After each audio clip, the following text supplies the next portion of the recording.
Okay, ready. Okay, welcome back everyone. Happy to see all of y'all here.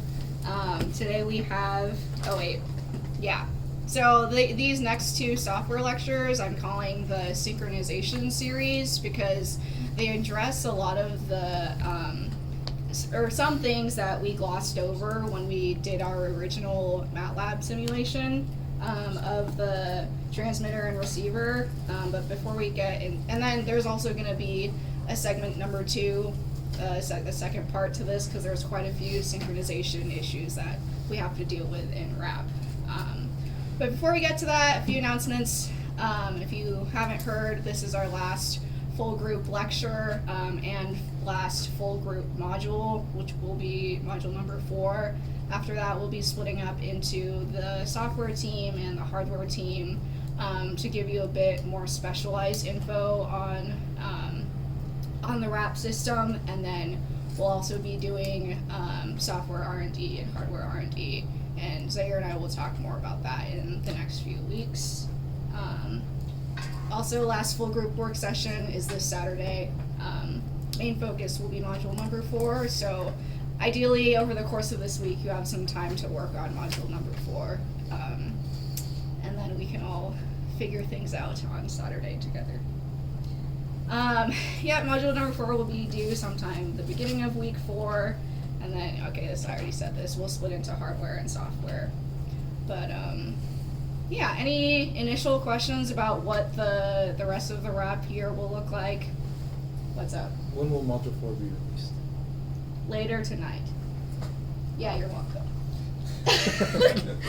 Okay, so, now, gonna ease back into the content of WRAP software. If you recall from module 2, we learned about modulation and demodulation. So on the transmitter side, we start with those Kronecker deltas, and then we filter it with a root raised cosine, and then multiply it by our complex exponential to get from baseband to passband. And then on the receiver side, we basically do everything in reverse order to hopefully recover all of our symbols and all of our bits. So putting things in context of the whole WRAP system, so far we basically if you don't consider any non-idealities, if you consider a perfect world, we're done. But of course we don't live in a perfect world. And so particularly what we're gonna focus on in today's lecture is this carrier demodulation section, because in that part we assumed a lot of things about the receiver that we can't actually assume. So the demodulation is going to be a lot different than how we implemented it in module 2. So outline for today, 3 major parts. First, review of last quarter. I don't know how much y'all retained over winter break. I know it's a long time, so hopefully this will be a good refresher for y'all. What's up, Harry? What's up, Abraham? You guys can sit here if you want. There's one more chair. Yeah. If you want. But, okay, so, firstly, we have a review of the modulation stuff that we did last quarter, and then just a quick note, in the top left I have, what section we're in, just so you can, remember, what's going on.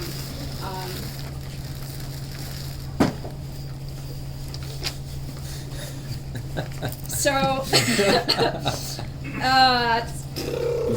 yep, okay. So, basic steps of digital communication. I don't think, hopefully we kind of remember this flow chart. So at the beginning, we map our bits to symbols, and then we pulse shape using our beloved root raised cosine, modulate using BPSK, or modulate using that whole multiply by cosine and sine, and then demodulate is you multiply by, it's the little math that we'll get into again, but I guess this is the basic structure of our digital communication system. And then the I and Q components are something that I feel like I did not explain super well last time, so I'm going to get more into that. But just recall that the way that we, I guess, like, generate signals that we want to transmit is by what's called, like, modulating the component of the sinusoid that's, like, in phase with a cosine versus in phase with a sine. So getting more into the in phase and quadrature components. So in phase and quadrature refers to two sinusoids that have the exact same frequency but are 90 degrees out of phase. And so this is how we get our like constellation diagram. So it kind of makes sense because it's like you have the in phase on one axis and the quadrature on the other axis, and that's like because they're 90 degrees apart. And then by convention, we have the I signal corresponding to cosine, Q signal corresponding to sine. And by amplitude modulating your I component and your Q component, you can actually get any, you can actually create a sinusoid of any phase and any amplitude. And it's kind of like not super intuitive how this works, so I have this little Desmos demo for what we're talking about. So if you consider, can we see this? Oh, heck yeah, okay. So if we consider this, I'll call it the in-phase sinusoid, and it's just, I have A set to 1, FC set to 1, and phi I set to 0. So we just have this cosine and we have this sine, same thing, but it's a sine. If we take I plus Q, you get a waveform with a phase. Well, since the magnitudes are exactly the same, you get that like the green sinusoid has a phase exactly in between, so it has like a 45-degree phase. And a slightly higher amplitude than both of the signals individually. And it's kind of cool to play around with because if you increase the amplitude for the I component, you'll see that, if you increase the, I have these set to 2. But if you change the relative amplitude, so like right now I'm changing the amplitude of the B component, you see how that green resultant wave moves forward and back in addition to its amplitude changing. And then if I have, let's say I set both A and B to 2, then like the phase goes back to 45 degrees because it's like, right, because we have equal parts of I and Q. And then additionally, if I change the phase of the I component, or separately change the phase of the Q component, then you get this, the resultant wave also changes accordingly. Or if I change the frequency of the whole thing, it all kind of shifts out or in. So that's kind of the way to fix that. So that's kind of just a intuitive idea of what's going on with I and Q. But back to this. Yes. So you said amplitude shifting can phase shift and frequency shift the result? Oh, not or frequency. Not frequency shift, just yeah. Yeah. So. Oh, a seamless transition. Okay, yeah. So the I and Q are always amplitude modulated, not frequency or phase modulated. So that's some intuition there. And then reviewing BPSK, this is a type of modulation where if you have some string of input bits, you want to, I guess, encode that digital information into an analog waveform by changing the phase from, so this is a cosine, so like from 0 degrees to 180. So like the 1 corresponds to 180 degrees of phase, and the 0 corresponds to 0 degrees of phase, or vice versa. And then if you upconvert it to passband, you'll see that each symbol actually takes, actually has multiple periods of that waveform, but you still see that upon each like transition from a 0 to a 1 or a 1 to a 0, you have this weird kind of like W shape or M shape where the phase changes from 0 to 180 or 180 to 0. And then on the constellation diagram, we're just completely on the real axis. So like if we had that, I'm not going to go back to the visualizer thing, but if you had that visualizer thing, the Q component would all be 0, and the I component would be the one that's like actually active. And yeah, so, and then like basically throughout this lecture, I'm going to try to include explanations both with regards to the time domain and with regards to this constellation diagram, to show that the constellation diagram like is simply just like a more useful, or the constellation diagram is often a more useful representation of the time domain information, but it shows the same information. Cool, and then we're not actually gonna do that, and then there's other types of modulation which I didn't really talk about, but just so that y'all know. So like right now we've talked, I think I'm actually gonna, we'll talk about this briefly. So if you remember like different aspects of a sinusoid, Kevin, what are different ways you can change the sinusoid, properties of a sinusoid? Frequency, Yeah. amplitude, phase.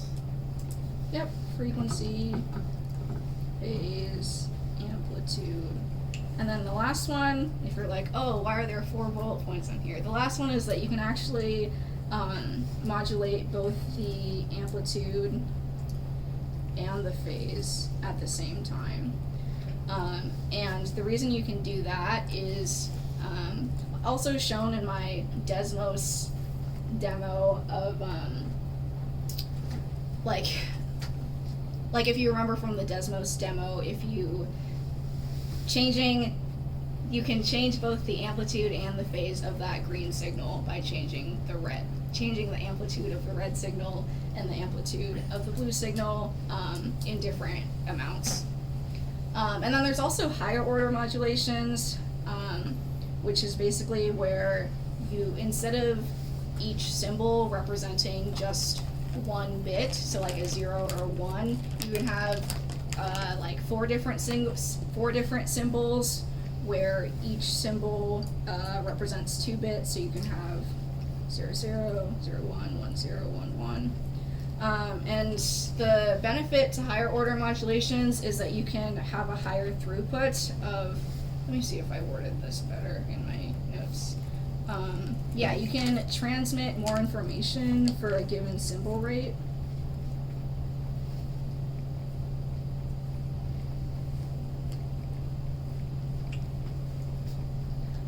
But the downside is that if you have a higher order modulation scheme, your communication system is more susceptible to noise.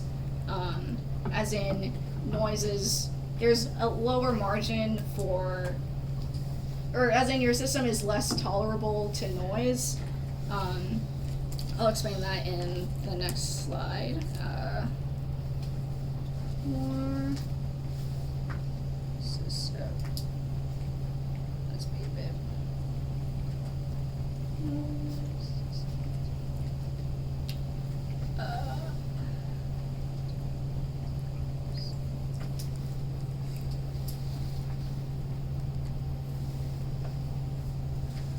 Okay. So we have our BPSK, which we talked about. And what these colors represent is what's called like the decision boundaries. So we say like on the receiving constellation, any symbol that falls in this right half of the plane will be considered a 1, and any symbol that falls in this right hand half of the plane will be considered a 0. This is called quadrature phase shift keying, and you can see that each of the, oh, it doesn't do the zoom in, but each of the symbols represents not just 1 but 2 bits, and so like, and then also the reason why a QPSK system is more susceptible to noise, or does anyone have any ideas on that intuition just from looking at the constellation diagram? It moves on to a different quadrant with less phase shift. Yeah. So basically, in BPSK, for example, I guess your sort of margin for error is like this entire, I guess, pi amount of phase shift. But if you're doing a QPSK system, your, I guess, margin for error is only this pi over 2 phase shift, because what's called your decision regions are half as large for QPSK, because you don't, like, each symbol only gets 1 quadrant as opposed to 1/2 of the plane. So kind of cool. And then there's also much higher order modulations. Here's what's called 16 QAM. And then also the reason it's called QAM stands for quadrature amplitude.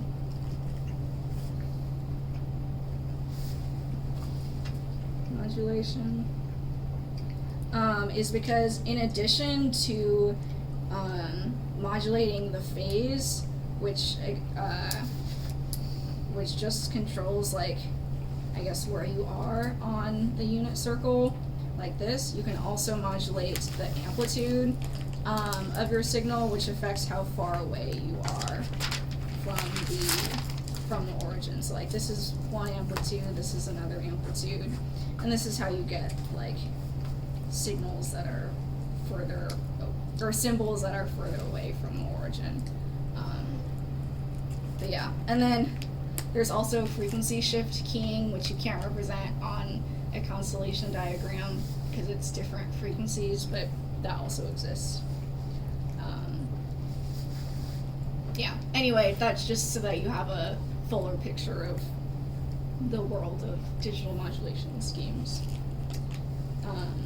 And then I also wanted to talk a bit more about constellation diagrams again, just because I feel like the first time was not explained super well, but so actually, okay, I think I'm gonna save this for actually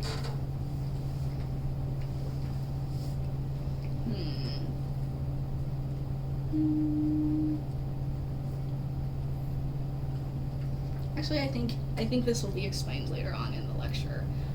But just recall that the constellation diagram is showing certain, like the points where we sample our full signal. And then there's also this YouTube video, which I recommend for another time.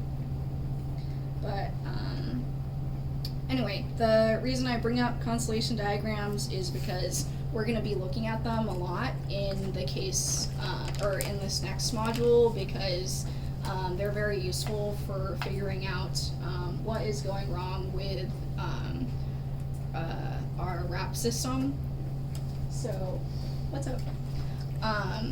So here we have this idealized, or this ideal constellation of a certain modulation. Can someone tell me what type of modulation it is? QPSK. Yeah, okay. And so ideally, you would get, on the receiver end, you would see a constellation that looks just like this, but actually, because of non-idealities, like they'll change what your constellation diagram looks like. So for example, from our ideal constellation, basically like ways this can get messed up is like if there's amplitude errors, then what you'll see is that points move towards or away from the origin. And this is the I and Q, so like, and here's our X and Y axes, so maybe your points will be closer to the origin, or further away if there's errors in the amplitude of the received signal. Phase errors will cause points to rotate about the origin.